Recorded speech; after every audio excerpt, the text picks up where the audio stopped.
بسم اللہ الرحمن الرحیم الحمدللہ رب العالمین والصلاة والسلام علی اشرف الانبیاء والمرسلین فاما بعد فاعوذ باللہ من الشیطان الرجیم بسم اللہ الرحمن الرحیم رب اشرح لی صدری ویسر لی امری واحلل عقدۃ من لسانی یفقہوا قولی اللہم صلی علی محمد و آل محمد۔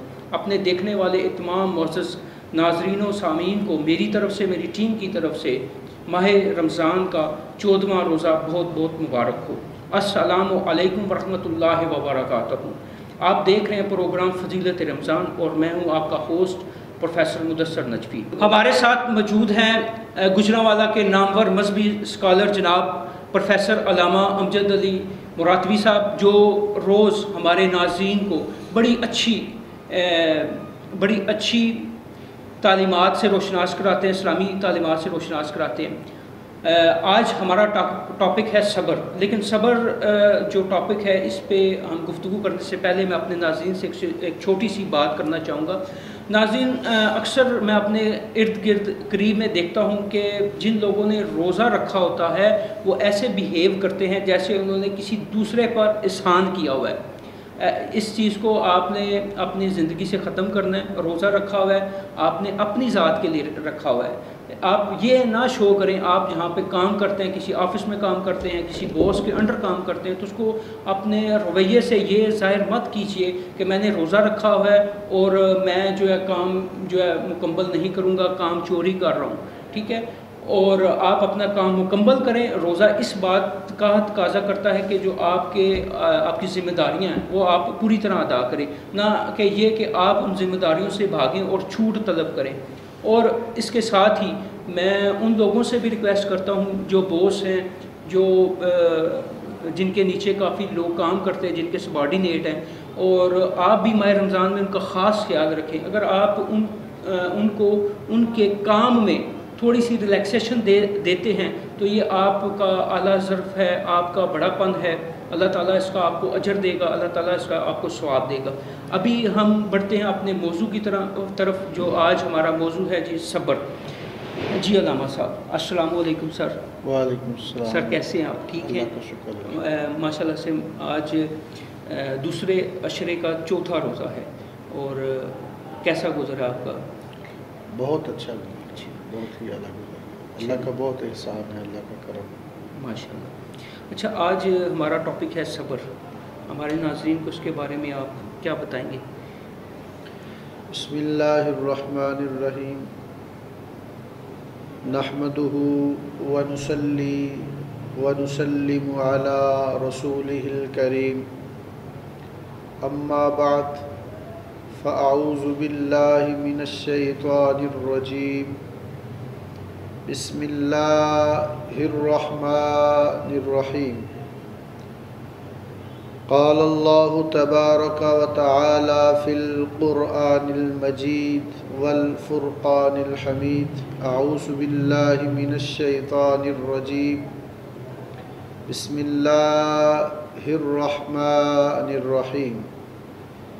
یا ایہا الذین آمنوا اصبروا وصابروا ورابطوا واتقوا اللہ لعلکم تفلحون۔ قال اللہ تبارک و تعالی فی مقام الثانی، وَلَنَبْلُوَنَّكُمْ بِشَيْءٍ مِّنَ الْخَوْفِ وَالْجُوعِ وَنَقْصٍ مِّنَ الْأَمْوَالِ وَالْأَنفُسِ وَالثَّمَرَاتِ وَبَشِّرِ الصَّابِرِينَ۔ وقال اللہ تبارک و تعالی فی مقام الأخرى، یا ایہا الذین آمنوا استعینوا بالصبر والصلاة ان اللہ مع الصابرین۔ صدق اللہ العظیم۔ جزاک اللہ العظیم۔ حاضرین و ناظرین و سامعین کرام، السلام علیکم ورحمۃ اللہ وبرکاتہ و مغفرتہ۔ اللہ تبارک و تعالی کا کروڑہ احسان عظیم ہوا کہ جس رب لم یزل نے مجھے آج دوبارہ فضیلت رمضان میں آپ سے مخاطب ہونے کی توفیق عطا فرمائی۔ آج ہم جس بات پہ جس موضوع پہ لب کشائی کریں گے وہ ہے صبر، اور صبر کا صلہ جو ہے وہ جنت ہے۔ سبحان اللہ، کیا بات ہے۔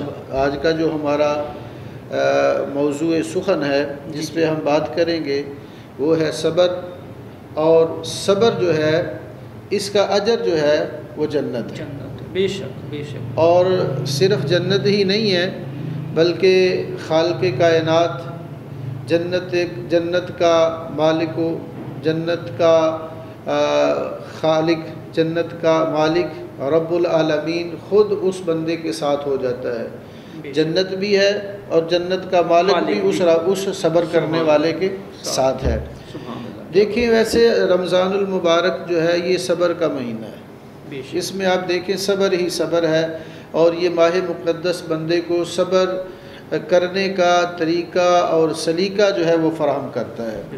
اب دیکھ لیجئے نا، جب بندہ روزہ رکھتا ہے سحری سے لے کر افطاری تک، جو اس کے لیے حلال چیزیں ہیں ان سے باز رہتا ہے، جو اللہ تبارک و تعالی نے اس پر حلال چیزیں کی نعمت اس کو عطا کی ہے، تو اس اللہ کے حکم کو مانتا ہوا، اس اللہ کے حکم کو تسلیم کرتے ہوئے، اس کے آگے تسلیم سر خم کرتے ہوئے، وہ بندہ جو ہے ہر چیز اس کے سامنے موجود ہے، لیکن وہ صبر کی ایک اعلیٰ مثال اور اعلیٰ نمونہ بن کر اس کو ترک کرتا ہے، کیونکہ میرے مالک نے مجھے اس سے بچنے کا، پرہیز کرنے کا حکم فرمایا ہے۔ تو صبر کا ایک معنی ہے رک جانا، صبر کا ایک معنی ہے رک جانا، برداشت کر لینا، علیحدہ ہو جانا۔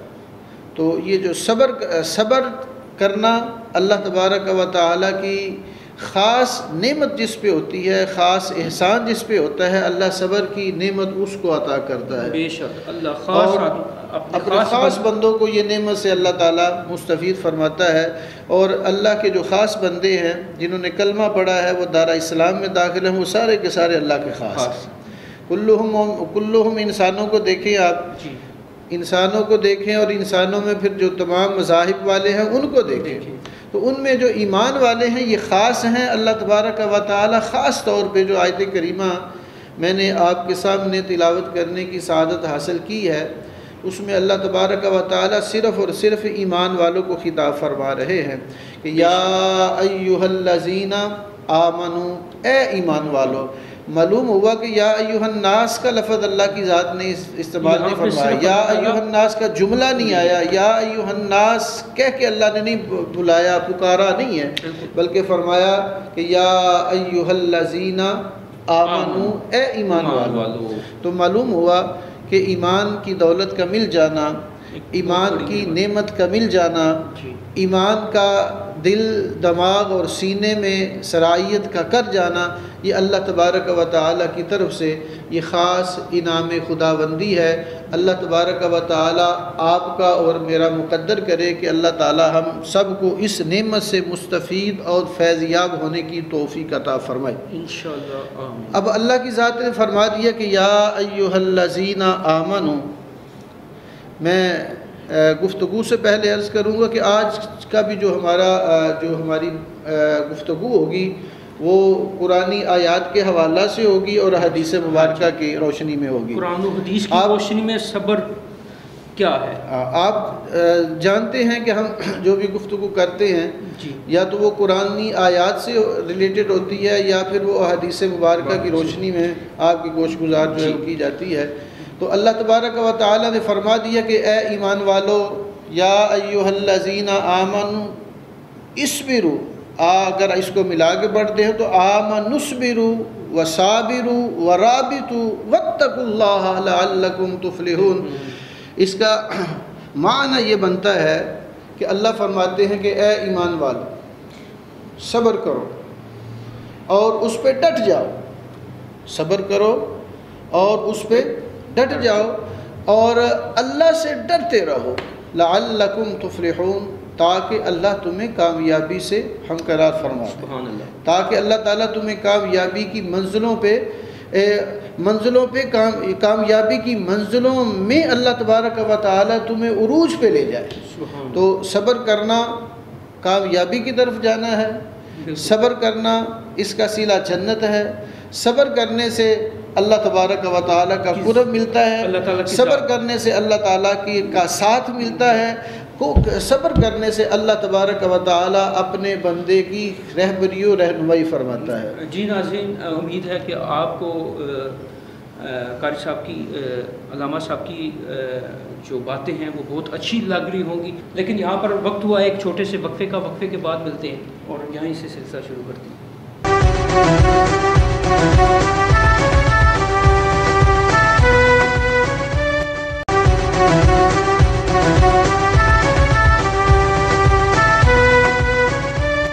ویلکم بیک ناظرین، آپ دیکھ رہے ہیں پروگرام فضیلت رمضان اور میں ہوں آپ کا ہوسٹ مدثر نجفی، اور ہمارے ساتھ موجود ہیں پروفیسر علامہ محمد امجد علی مراتبی صاحب، جو قرآن و حدیث کی روشنی میں ہمیں صبر کے اوپر تعلیمات فرما رہے تھے۔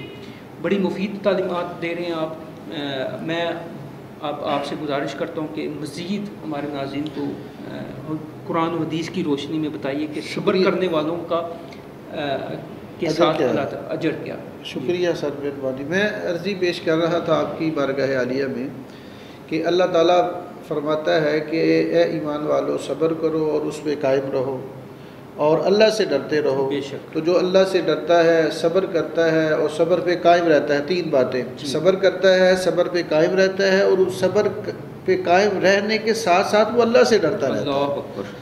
لعلکم تفلحون، اللہ کا وعدہ ہے اس بندے کے ساتھ کہ وہ کامیاب ہے۔ اللہ تبارک و تعالیٰ کی طرف سے خوشخبری ہے اس بندے کے لیے، اللہ تعالیٰ کی طرف سے عام اعلان ہے اس بندے کے لیے کہ میں تجھے کامیابی کی منزلوں پہ رواں دواں فرما دوں گا۔ تیری دنیا میں، تجھے دنیا میں بھی کامیابی سے ہمکنار فرماؤں گا، قبر میں بھی اور حشر میں بھی تمہیں میں اس مقام پہ فائز فرماؤں گا جس مقام پہ میں نے کسی اور کو فائز نہیں کیا ہوگا۔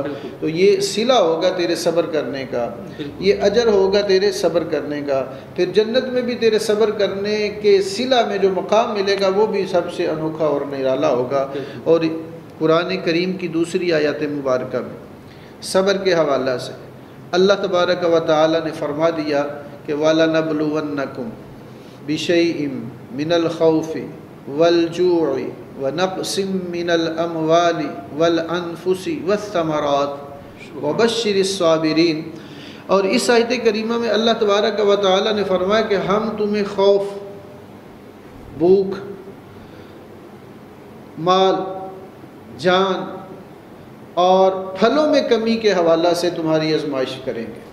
یعنی تمہاری دنیاوی چیزوں میں، دنیا میں جو چیزیں تمہارے لیے باعث نعمت ہیں وہی چیزیں تمہارے لیے آزمائش بن جائیں گی۔ اب دیکھیں کہ یہ ساری کی ساری چیزیں جو ہے وہ بندے کے لیے حلال ہیں، مسلمان کے لیے حلال ہیں، انسان کے لیے حلال ہیں۔ تو جب وہ روزے کی حالت میں ہے تو وہ کوئی چیز کھا نہیں سکتا ہے۔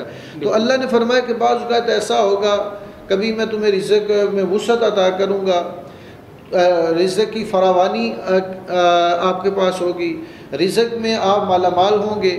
تو ایک دم سے اللہ تعالیٰ کی طرف جب آزمائش آئے گی تو اس آزمائش کے آنے کا مطلب اور مقصد یہ ہے، اس آزمائش کو لانے کا مقصد یہ ہے کہ میں دیکھوں کہ تو اس پہ صبر کتنا کرتا ہے۔ پھر فرمایا کہ میں کچھ خوف تمہارے اوپر طاری کر دوں گا، خوف مسلط کر دوں گا، خوف طاری کر کے پھر تمہاری آزمائش کروں گا کہ تم اس آزمائش، اس خوف میں کتنا صبر کرتے ہو۔ پھر تیسری جو چیز ہے وہ ہے بھوک۔ بالکل ٹھیک۔ اور بھوک جو ہے بندے کو اللہ تبارک و تعالیٰ کے قریب کرتی ہے۔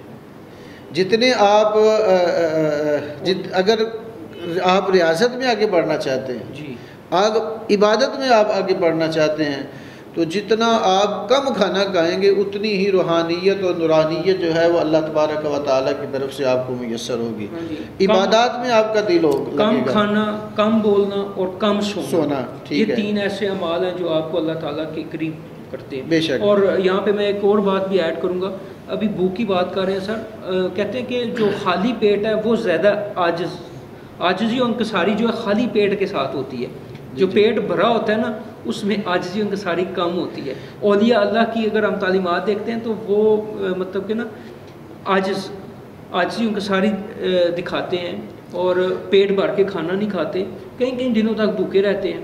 تو بھوک جو ہے بندے کو عاجز بنا دیتی ہے، اور پیٹ بھر کے کھانا جو ہے وہ بندے کو غافل بنا دیتا ہے. بالکل ٹھیک، یہ بات آپ نے بالکل زبردست کی. زیادہ کھانا بندے کو غافل بنا دیتا ہے، اور روزہ جو ہے وہ بندے کو صبر سکھاتا ہے. روزہ جو ہے وہ روزے کی حالت میں جب بھوک کی کیفیت ہوتی ہے تو پھر بندہ جو ہے وہ عبادات میں آگے بڑھتا ہے، عبادت کرنے میں اس کا دل کرتا ہے.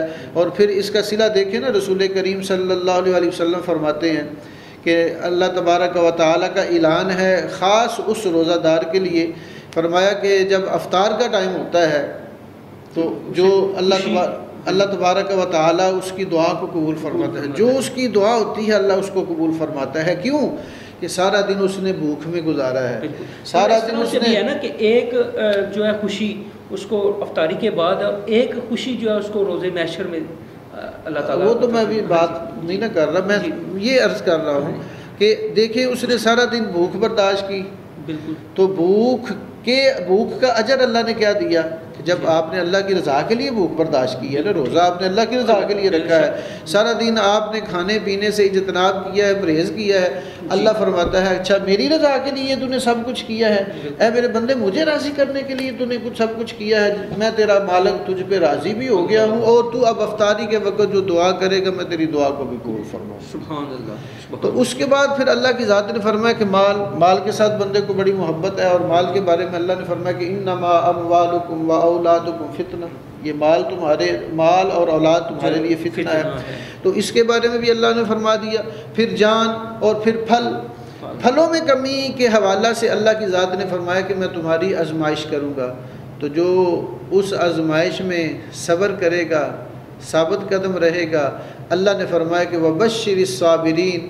اب ان تمام چیزوں میں جو صبر کرتا ہے اللہ کی ذات نے فرمایا اللہ کی طرف سے اس بندے کے لیے خوشخبری ہے، اس بندے کے لیے بشارت ہے، اس بندے کے لیے اللہ تبارک و تعالیٰ کا ایک خاص پیغام ہے. اس بندے کے لیے اللہ تبارک و تعالیٰ کا ایک خاص انعام ہے، وہ انعام ہے صبر. وہ انعام ہے صبر. اور صبر کا صلہ کیا ہے؟ جنت. صبر کا اجر کیا ہے؟ جنت. تو فرمایا کہ صبر کرنے والوں کے لیے خوشخبری ہے، بشارت ہے. اور پھر لاسٹ میں اللہ کی ذات نے فرمایا کہ ان اللہ مع الصابرین، اللہ کا ساتھ ہے ان لوگوں، کہ بے شک اللہ تعالیٰ معن کا معنی ہوتا ہے ساتھ. یہ نہیں ہے کہ بھائی قریب نہیں کہا، قریب نہیں کہا، نزدیک نہیں کہا. یہ نہیں کہا کہ جو صبر کرنے والا ہے وہ دعا کرے گا تو میں اس کی دعا کو سنوں گا، اس کی التجا کو سنوں گا، اس کی تمناؤں کو پورا کروں گا، اس کی خواہشات کو پورا کروں گا، جو بھی اس کی حاجت ہوگی، جو بھی اس کی تمنا ہوگی، جو بھی اس کی حاجت روائی ہوگی وہ میری بارگاہ میں پیش کرے گا تو میں اس کی سنوں گا. نہیں، یہ نہیں فرمایا. یہ بھی نہیں فرمایا کہ اے بندے میں تیرے قریب ہوں، تو پکار، میں تیری پکار کو سنتا ہوں، بلکہ یہ فرمایا کہ ان اللہ مع الصابرین، میں تو صبر کرنے والوں کے ساتھ ہوں. اب جس کو رب اللہ کی ذات کا ساتھ مل جائے، اسے اور کیا چاہیے؟ جس کو رب العالمین کی سنگت مل جائے، جس کو خالق کائنات کی معیت مل جائے، اس کی سنگت مل جائے، اس کا ساتھ مل جائے، اس بندے سے بڑھ کے خوش نصیب اور بختوں والا نہیں ہو سکتا کہ اللہ تبارک و تعالیٰ کا ساتھ اس بندے کو میسر ہے.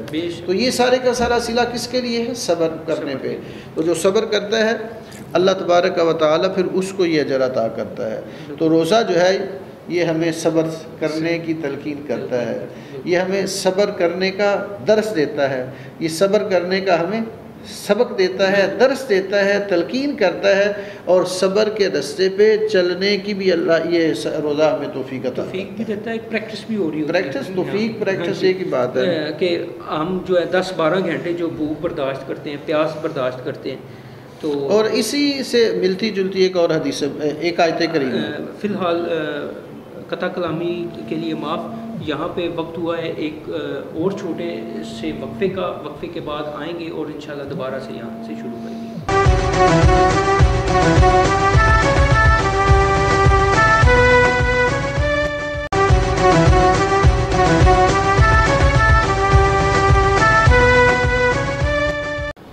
ویلکم بیک ناظرین. ناظرین، آپ دیکھ رہے ہیں پروگرام فضیلت رمضان اور میں ہوں آپ کا ہوسٹ پروفیسر مدثر نجفی، اور ہمارے ساتھ موجود ہیں پروفیسر علامہ محمد امجد علی مراتبی صاحب، جو قرآن و حدیث کی روشنی میں بڑی خوبصورتی سے، بڑے اچھے انداز سے بیان فرما رہے تھے، صبر کی تلقین کر رہے تھے۔ اب مزید جاننے کی کوشش کرتے ہیں احادیث کی روشنی میں کہ صبر کیا ہے، اور صبر کرنے والوں کو کیا اللہ تعالیٰ کن نعمتوں سے نوازتا ہے، صبر کرنے سے ہمیں کیا فوائد حاصل ہوتے ہیں۔ جی علامہ صاحب، یہ جو آیت کریمہ میں آپ کے گوش گزار کرنے والا ہوں نا، اس میں اللہ تعالیٰ نے خاص پیغام دیا ہے صبر کرنے والوں کو، اور صبر کرنے والوں کو اللہ کی ذات نے فرمایا ہے کہ تمہیں دنیا میں جب بھی میری مدد کی ضرورت پڑ جائے، جب زمانے والے تمہیں ستائیں، زمانے بھر والے جب تمہارے اوپر ظلم و ستم کے پہاڑ گرا دیں، ظلم و ستم کا بازار تم پہ گرم کر دیں، تو پھر تم نے کیا کرنا ہے؟ جب تمہیں اپنے رب کی مدد کی ضرورت پڑ جائے، جب تمہیں اپنے اللہ کا ساتھ درکار ہو، جب تم اللہ تبارک و تعالی سے مدد لینا چاہو، تو اللہ کی ذات نے اس آیت کریمہ میں بندے کو مدد لینے کا طریقہ بتایا، یعنی رب کی ذات نے بندے پہ احسان عظیم یہ فرمایا، کرم نوازی یہ فرمائی، اللہ کی ذات نے بندے پہ رحمت یہ فرمائی کہ بندے کو بتایا کہ بندے مایوس نہ ہونا، پریشان نہ ہونا، گھبرانا نہیں ہے، اگر صبر کی نوبت آ جائے تو اس میں تو انہیں گھبرانا نہیں ہے، پریشان نہیں ہونا ہے، میں تجھے مدد کا ایک طریقہ بتاتا ہوں، اس طریقے کو تو نے اپنانا ہے، اور تیری مدد کرنا تیرے رب العالمین کا کام۔ اللہ کی ذات نے فرمایا کہ یا ایھا الذین آمنوا استعینوا بالصبر والصلاۃ۔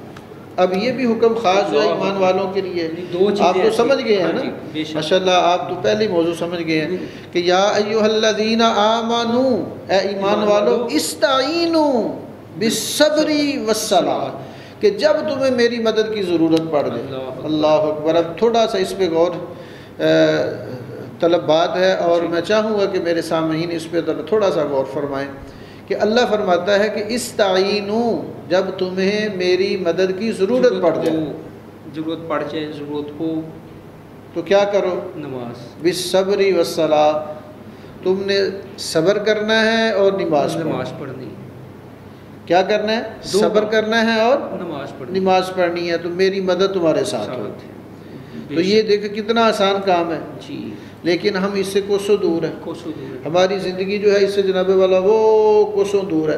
اللہ فرماتا ہے کہ استعینوا بالصبر والصلاۃ، جب تمہیں رب کی مدد کی ضرورت پڑ جائے، جو ساری کائنات کی مدد کرنے والا رب ہے، کتنا قریب ہو کے اپنے بندے کو نواز رہا ہے، بے شک کتنے قریب سے اللہ تبارک و تعالی بندے کو عطا فرما رہا ہے کہ بالصبر والصلاۃ، ایک تو تکلیف آ جائے، مصیبت آ جائے، پریشانی آ جائے، اس پہ صبر کرنا ہے، واہ ویلا نہیں کرنا ہے، آہ و فغاں نہیں کرنے ہیں، بالکل گریبان چاک نہیں کرنا ہے، جناب والا اپنے آپ کو زد و کوب کرنا نہیں شروع کر دینا ہے، صبر کرنا ہے اور نماز پڑھنی ہے، یہ دو کام تم کر لو، یعنی صبر تم کر لو اور نماز پڑھ لو۔ اللہ فرماتا ہے کہ ان اللہ مع الصابرین، میں صبر کرنے والوں کے ساتھ ہوں، یہ دو کام تم کرو گے، اللہ کی معیت جو ہے وہ تمہیں عطا ہو جائے گی۔ اور اگر ہم اسی کو دیکھیں حدیث مبارکہ کی روشنی، یعنی پہلے ہم قرآن کی روشنی میں دیکھ رہے تھے، اب حدیث کی روشنی میں